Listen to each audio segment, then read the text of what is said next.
Assalamualaikum warahmatullahi wabarakatuh. Salam sejahtera untuk kita semua. Perkenalkan, saya Berliana Ilmi dengan NIM 2431002 dari Prodi Pendidikan Fisika. Di sini saya akan membuat video UAS dari matkul Kimia Dasar dengan dosen pengampu yaitu Ibu Eti Merina Brahmana MSI. Soal yang pertama, jelaskan pengertian asam basa menurut Arrhenius, Bronsted-Lore, dan Lewis serta contohnya. Nah, yang pertama yaitu ada dari Arrhenius. Menurut Arrhenius, asam basa adalah zat yang apabila dilarutkan di dalam air, maka air akan menghasilkan ion hidronium atau H+. Contohnya ketika asam klorida atau HCl serta asam asetat atau CH3COOH dilarutkan. Sedangkan basa yaitu zat yang jika dilarutkan dalam air maka akan menghasilkan ion hidroksida atau OH-.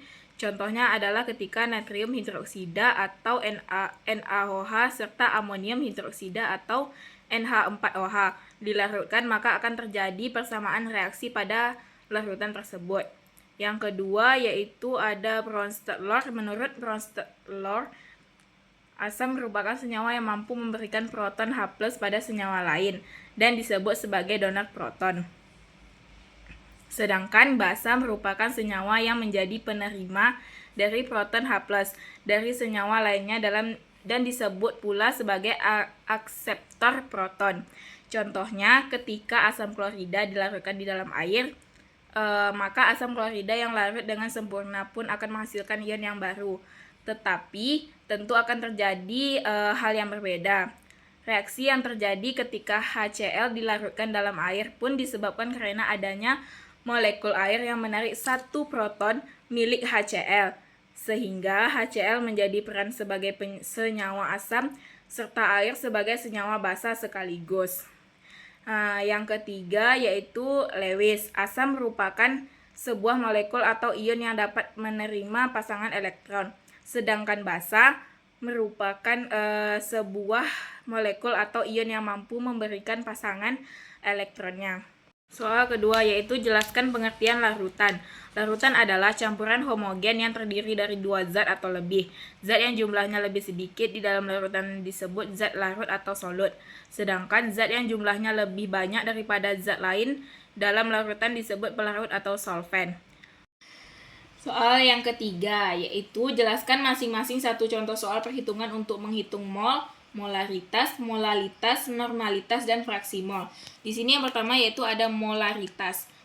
Diketahui suatu larutan 500 ml mengandung 0,730 mol. Berapa molaritas larutan tersebut? Di sini molaritas dilambangkan dengan M besar, yaitu rumusnya mol zat terlarut per liter larutan. Mol zat terlarutnya tadi diketahui yaitu 0,730 mol. Dan liter larutannya tadi diketahui 500 ml, tapi kita ubah menjadi liter yaitu menjadi 0,500 liter. 0,730 mol dibagi 0,500 liter yaitu 1,46 mol per liter. Kedua yaitu molalitas. Setiap larutan mengandung 0,5 mol garam dapur NaCl yang dilarutkan dalam 2 kilo larutan 2 kilo udara. Tentukan molalitas larutan tersebut. Molalitas itu dilambangkan dengan M kecil, yaitu rumusnya jumlah mol zat terlarut sama dengan massa pelarut. M sama dengan jumlah mol zat terlarutnya yaitu diketahui tadi 0,5 mol diturunkan ke bawah, dan massa pelarutnya yaitu tadi diketahui 2 kilo. 0,5 dibagi 2 yaitu menjadi 0,25 mol per kilogram. Yang ketiga yaitu ada normalitas. Hitunglah normalitas larutan yang dibuat dengan melarutkan 2,90 gram MgOH2 ke dalam 500 ml air. Nah, di sini MR-nya yaitu 58 gram per mol dan BJ airnya itu 1 kg per liter. Di sini normalitas dilambangkan dengan N besar sama dengan M dikali valensi. Nah, di sini MgOH2-nya diionisasikan menjadi Mg2+ per ditambah 2 OH-. Maka valensinya sama dengan jumlah ion OH- sama dengan 2. Nah, di sini molnya yaitu diketahui tadi 0,1 dan valensinya diketahui yaitu 2. 0,1 dikali 2 yaitu 0,2 N. Yang keempat yaitu ada fraksi mol. Fraksi mol suatu larutan metanol CH3OH di dalam air adalah 0,5. Konsentrasi metanol dalam larutan ini dinyatakan dalam persen berat metanol adalah. Di sini diketahui air H-nya itu 1, air C-nya itu 12, air OO-nya sama dengan 16.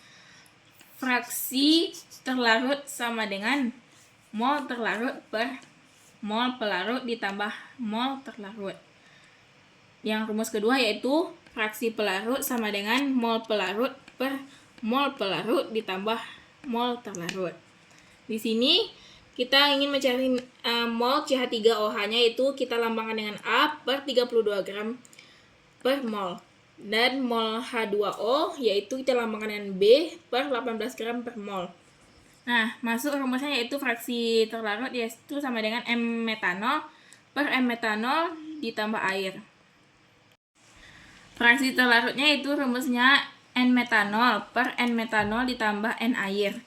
Fraksi terlarutnya yaitu sama dengan N metanolnya tadi kita sudah ketahui yaitu ini.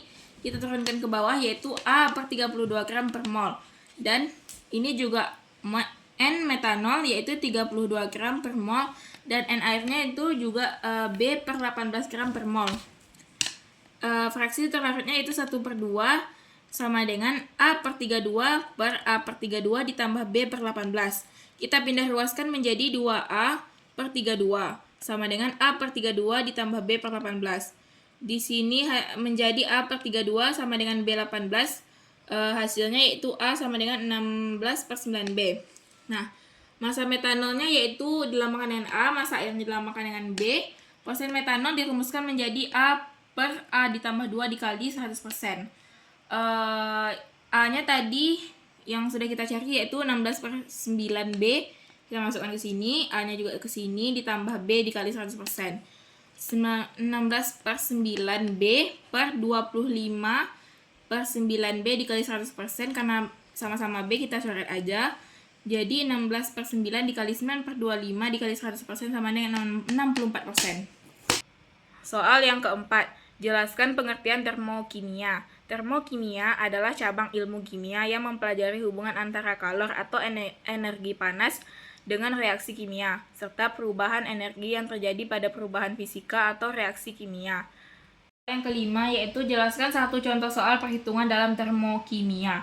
Di sini soalnya yaitu sebanyak 100 gram air dipanaskan dari suhu 25 derajat Celcius menjadi 75 derajat Celcius. Berapa jumlah kalor dibutuhkan? Di sini ketahui C-nya yaitu 4,18 Joule per gram derajat Celcius. Diketahui M-nya yaitu 100 gram, C-nya yaitu 4,18 Joule per gram derajat Celcius, dan delta T-nya yaitu 75. Mencari delta T-nya yaitu suhu akhir dikurang suhu awal, yaitu 75 derajat dikurang 25 derajat, yaitu menjadi 50 derajat. Di sini rumusnya untuk mencari kalor yaitu dirumuskan dengan Q sama dengan M dikali C dikali delta T. M-nya tadi 100, C-nya tadi 4,18, delta T-nya itu 50. Maka 100 dikali 4,18 dikali 50 yaitu 20,99 K per Joule. Soal yang keenam yaitu jelaskan pengertian termodinamika. Termodinamika merupakan salah satu cabang fisika yang membahas mengenai perubahan energi panas menjadi bentuk energi lain. Termodinamika membahas mengenai hubungan antara energi panas, kerja, entropi, dan kespontanan proses. Soal nomor 7 yaitu jelaskan satu contoh soal tentang termodinamika. Di sini soalnya yaitu suatu mesin memiliki suhu reservoir tinggi 400 derajat Celcius dan suhu reservoir rendah yaitu 70 derajat Celcius. Hitunglah efisien mesin tersebut. Di sini rumusnya yaitu N sama dengan 1 dikurang T2 per T1 dikali 100%. Diketahui T1-nya tadi yaitu 400 derajat Celcius dan T2-nya yaitu 70 derajat Celcius. Di sini kita akan mengubahnya ke Kelvin yaitu menjadi 673 derajat Celcius Kelvin dan 343 derajat Kelvin. Nah, di sini kita masukkan rumusnya tadi yaitu N sama dengan 1, T2-nya tadi yaitu 343 dan T1-nya yaitu 673 dikali 100%. 1 dikurang 343 per 673 dikali 100% yaitu 49%. Soal nomor 8 yaitu jelaskan faktor-faktor yang mempengaruhi laju reaksi. Faktor-faktor yang mempengaruhi laju reaksi adalah yang pertama yaitu ada konsentrasi. Semakin tinggi konsentrasi, semakin banyak partikel bereaksi, sehingga tumbukan efektif semakin banyak terjadi dan reaksi berlangsung semakin cepat. Yang kedua yaitu luas permukaan bidang sentuh. Semakin luas permukaan bidang sentuh, semakin mudah terjadinya tumbukan efektif, sehingga laju reaksi semakin cepat. Misalnya serbuk besi berkarat lebih cepat daripada batang besi padat karena lebih banyak atom besi yang terpapar untuk bereaksi dengan oksigen dan air. Yang ketiga yaitu ada suhu. Reaksi kimia umumnya lebih cepat jika dilangsungkan pada suhu yang lebih tinggi. Yang keempat ada katalis. Katalis adalah zat yang meningkatkan kecepatan reaksi kimia yang terjadi tanpa dikonsumsi sendiri. Kesembilan yaitu jelaskan satu contoh perhitungan laju reaksi. Nah, di sini contoh soalnya itu dalam sebuah percobaan konsentrasi awal A adalah 0,8 m dan konsentrasi B adalah 0,6 m. Setelah 10 detik, konsentrasi A berkurang menjadi 0,6 m. Hitunglah laju reaksi rata-rata dalam waktu tersebut. Nah, diketahui tadi konsentrasi awalnya yaitu 0,8 m dan konsentrasi akhirnya yaitu 0,6 m. Delta T-nya yaitu 10 detik. Nah, di sini konsentrasi akhir dikurang konsentrasi awal yaitu 0,6 dikurang 0,8 sama dengan min 0,2 m. Di sini dirumuskan yaitu V sama dengan delta A per delta T sama dengan delta A-nya yaitu 0,2 m per delta T yaitu 10 detik sama dengan 0,02 m per S. Soal yang ke-10, jelaskan faktor-faktor yang mempengaruhi kesetimbangan kimia. Faktor-faktor yang mempengaruhi kesetimbangan kimia adalah yang pertama itu ada volume.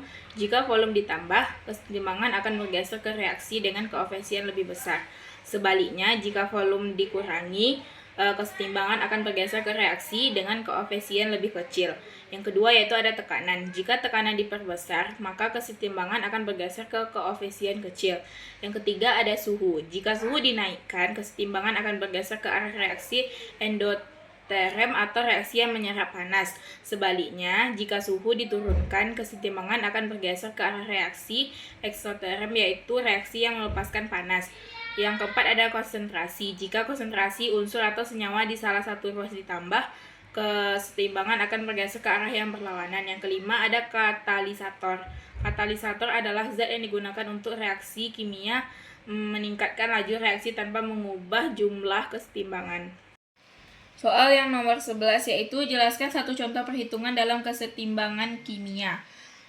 Yaitu contohnya pada volume liter 2A G ditambah 3B AQ sama dengan A2B3 AQ.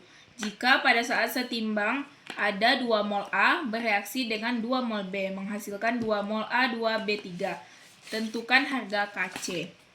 Nah, di sini yaitu 2Ag ditambah 3BAQ diionisasikan menjadi A2B3AQ. S sama dengan 2Ag-nya itu 2, 3B-nya itu 2, dan A2B3-nya itu juga 2. Di sini rumusnya itu M sama dengan mol per liter. Ma-nya yaitu 2 per 1 sama dengan 2M. Mb-nya itu juga sama yaitu 2 per 1 sama dengan 2. Mc-nya juga sama yaitu 2 per 1 sama dengan 2. Nah, di sini ditanya yaitu tentukan harga Kc.